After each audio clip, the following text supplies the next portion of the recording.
Good evening, I'm Michael and you're watching Kini News, the show that brings you today's biggest stories. Parliament may be back, but it's not going to be the same. The first full Parliament sitting since the Perikatan National Government came to power in March took place today, with Prime Minister Muhyiddin Yassin proving he commanded majority support of the House. Muhyiddin's motion to remove Mohd Ariff Md Yusof as Dewan Rakyat Speaker was approved with 111 votes in favour and 109 against, with one MP absent. If the votes on the motion is anything to go by, Muhyiddin has the majority, but it's razor thin. The vote was initiated after an intense debate between MPs from both sides. However, before the debate could take place, opposition leader Anwar Ibrahim protested Deputy Speaker Muhammad Rashid Hasnon's move to only allow 2 MPs from each side to debate the motion with 10 minutes given to each. Ini soal yang penting bagi ahli parlimen. Saya cadangkan sebagai Ketua atau timbalan yang Ketua, jangan mengambil keputusan yang terlalu pantas dan kopoh untuk menghalang ahli parlimen dari berbahas. Ini soal besar, bukan soal teknikal. Dengar dan saya percaya Yang Amat Berhormat Perdana Menteri boleh mendengar dan menjawab, dan sebelum ahli-ahli parlimen memutuskan dengan mengundi. Jadi tak ada sebab mengapa kita nak hadkan kepada 2 orang dan dengan hadkan masa yang terbatas, kerana isu ini isu besar bagi negara. Pertama kali berlaku dalam sejarah. Meanwhile, Langkawi MP Dr. Mahathir Mohamad pointed out that there was no good reason to remove Ariff.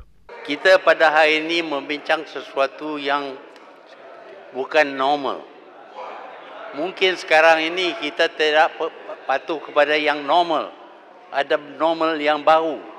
Ini normal yang baru yang diperkenalkan oleh Perdana Menteri ialah untuk dia tukar speaker dalam Dewan. Dan tidak ada peruntukan di sini untuk tukar.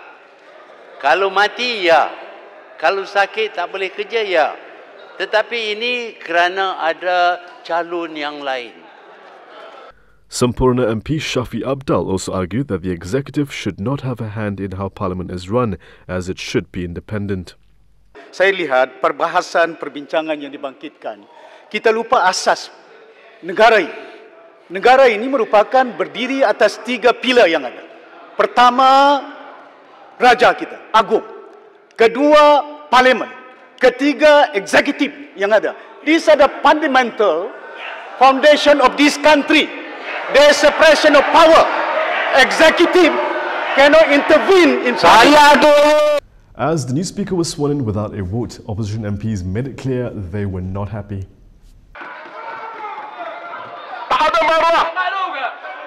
Tuan Yang di-Pertua Dewan Rakyat akan mengangkat Hidup speaker! Hidup speaker! Malu speaker! Malu speaker! Memalukanlah speaker. Malu speaker! Malu speaker! Baru keluar dewan lah. Memalukan. Malu speaker! Malu! Malu speaker! Malu speaker! Apa ni? After much protest from the opposition, former Election Commission Chairperson Azhar Azizan Harun was sworn in as the new Dewan Rakyat Speaker. What irked the opposition even more was the fact Azhar was sworn in with no vote taken. A shouting match ensued. Siapa yang undi untuk speaker ni?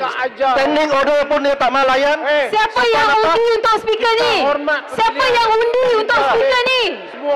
Siapa yang undi? Point of order. Siapa yang undi? Mana undi dia? Siapa yang undi untuk speaker ni? Orang-orang yang lama. Pagoh, you should be responsible. Ahli-ahli yang berhormat. Pagoh, you should be responsible for this. Ahli-ahli yang berhormat. Pagoh, it's on you. It's on you, Pagoh. You did this. It's on you. Yang Berhormat Pagoh. It's on you. After taking his seat, Azhar began his speech thanking Prime Minister Muhyiddin Yassin for his appointment.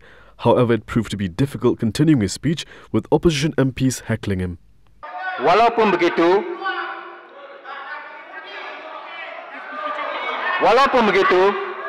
saya rasa tidak keterlaluan untuk kita mengingatkan diri kita bahawa Parlimen. He was then forced to stop his speech and ask Khalid Samad to leave the House until the end of the sitting. Bila keluar Dewan Apa ni, speaker? Hari pertama yang masuk ah. Halau habis. Sehingga habis hari ini. Competition. Sila keluar Dewan. Apa? Saya hukum sehingga habis persidangan Dewan pada hari ini. Ya. Apa? Terima kasih. Sila keluar. Sila keluar. Speaker apa? Siapa lagi nak keluar? Atas alasan apa? Atas alasan apa? Apa salah speaker? Atas alasan apa? Apa salah? Untuk apa? Bercakap kepada moderasi. Atas Speaker. Apa ni? Where is the rule of law? Syarat dulu Parlimen. Speaker kepada. After Hazza completed his speech, Ipoh Barat MP M. Kulasegaran asked the Speaker to review the procedure by which he was appointed, insisting it was not proper. However, Hazza ruled that based on the Parliament's standing order, a matter cannot be revised once it has been decided. He then invited Prime Minister Muhyiddin Yassin to proceed with his next motion. Muhyiddin then stated he was withdrawing the motion to remove Teluk Intan MP Nga Komeng as the Deputy Speaker since Nga has resigned. Azhar then officially announces the appointment of Pengerang MP Azalina Uthman Said as the Deputy Speaker without a vote. Azhar explained as there were no other candidates put forth for the position of Deputy Speaker, Azalina was appointed without a vote. The new Speaker's appointment wasn't the only issue in Parliament today. Here are a few more things that took place today. The first full Parliament session of the Perikatan National Government this morning saw the return of question time. And things got more interesting when Opposition Leader Anwar Ibrahim stood up to ask the Prime Minister a follow-up with a question on why the COVID-19 stimulus package was not debated in Parliament. Impaknya, dampaknya besar, jumlahnya besar. Apakah tidak munasabah untuk saya minta ahli yang berhormat turut dengar dan bahas? Ini soalan dia. Mengapa kita halang perbahasan mengenai pemulihan ekonomi sementara pelantikan-pelantikan besar GLC itu terus-menerus? In his response to Anwar, Muhyiddin said he expected such a question. Sebagai bagaimana yang kita semua sedia maklum, permasalahan besar yang kita hadapi ialah soal untuk menguruskan dan juga menangani masalah COVID-19. Dan di seluruh negara umum rakyat tahu bahawa dalam situasi yang amat menyukarkan dan sulit sekali itu, kerajaan tidak ada pilihan. Malahan saya sendiri berpendapat tindakan-tindakan segera mesti diambil walaupun sebelum sesi Parlimen bermula. Dan hari ini walaupun perkara itu belum lagi dibentangkan, insya-Allah Menteri Keuangan saya akan bentangkan dalam tempoh sesi ini juga segala perkara yang terperinci. Ada berpuluh-puluh inisiatif yang terpaksa dilaksanakan. Kerana di luar sana, tuan dan tuan mesti tahu, rakyat menunggu. Dia tak boleh nak nunggu sesi Parlimen ini. Dia nak sekarang. Following this, a minor commotion erupted as Simpang Renggam MP Mazni Malik questioned Minister in the Prime Minister's Department, Mohd Ariff Md Yusof, over the government enlisting United States-based company KPI Soft for the development of the My Sejahtera app instead of a local firm. Soalannya, di manakah kerajaan Perikatan Nasional yang kononnya memperjuangkan Melayu Islam? Kenapa tidak diberikan kepada syarikat-syarikat Melayu Islam yang membangunkan perisian digital, dan kita mempunyai banyak syarikat tersebut? Redzwan responded by saying just because a company is registered in the United States does not mean that it cannot be owned by Malaysians.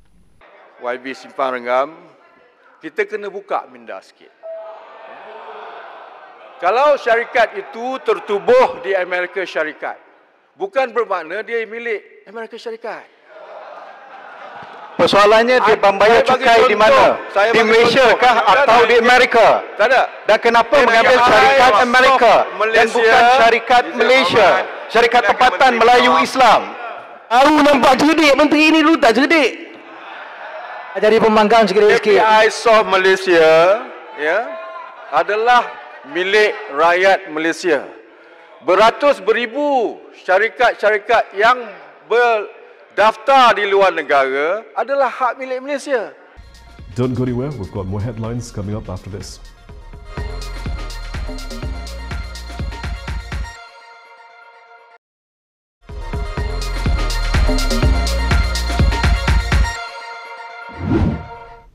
The Federal Court has reserved judgment on the Attorney General's contempt bid against Malaysia Kini and its editor-in-chief.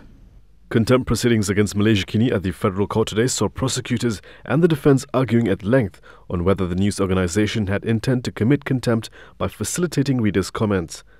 However, according to some members of the 7-person bench, the intention has to be proven in a contempt of court case. Chairing the Apex Bench, Court of Appeal President Mohd Ariff Md Yusof said the court reserves judgment on the matter to a date to be fixed. Among the possible outcomes of the Apex Court proceedings are that the independent news portal is slapped with a fine or its editor-in-chief, Stephen Gunn, jailed. Attorney General Idrus Harun had initiated the contempt proceedings over 5 readers' comments in a Malaysia Kini news report published on June 9th, which has since been removed. On July 2nd, a 7-member bench of the Apex Court dismissed Malaysia Kini's application filed by its operator mkini.com to set aside the leave granted to the Attorney General to commence with the contempt application. Now we take a look at the country's latest COVID-19 situation. Malaysia recorded 7 new COVID-19 cases today. 6 of the new cases were imported cases involving 2 Malaysians and 4 were non-Malaysians who had caught the virus overseas. The other case was a local transmission involving a Malaysian.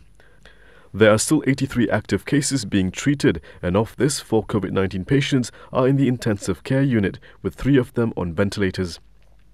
Meanwhile, 1 person was discharged after being treated for COVID-19. No new deaths were reported, and the death toll stands at 122. Imagine a state with more cases than most countries in the world. That's the case with Florida. Florida reported a record increase of more than 15,000 new cases of COVID-19 in 24 hours on Saturday, as the Trump administration renewed its push for schools to reopen and anti-mask protests were planned in Michigan and Missouri. If Florida were a country, it would rank 4th in the world for the most new cases in a day, behind the United States, Brazil and India, according to a Reuters analysis. Florida's daily increases in cases have already surpassed the highest daily tally reported by any European country during the height of the pandemic there. But that hasn't stopped people in the state from protesting moves to curb the spread of the disease. Don't shut her down! Don't shut her down! Anti-mask activists in Florida over the weekend took their campaign to a grilled cheese bar in a town outside of Orlando, where the state's Department of Alcoholic Beverages and Tobacco served the owner with a warning. Are you taking this woman's alcohol license from her today? This is America! This is the United States! We are not a communist state! This is not communist China! 33 and Melt has become a focal point of tension since owner Carrie Hudson said she would not require customers to wear masks after county officials mandated the use of masks in public. These anti-mask activists organized the gathering at 33 and Melt with a promise of 100 free meals for customers who come without a mask. And all she is doing is standing up for the rights of people to make their own medical decisions. The demonstration here highlighted one major challenge Florida and other states face as coronavirus cases soar in the United States. And that is all from me today. For more stories, you can go to KiniTV.com. You can also follow us on Instagram, Twitter, YouTube and Facebook for the latest news updates. I'll be back with more tomorrow, same time, same place. I'm Professor Michael. Thank you for watching.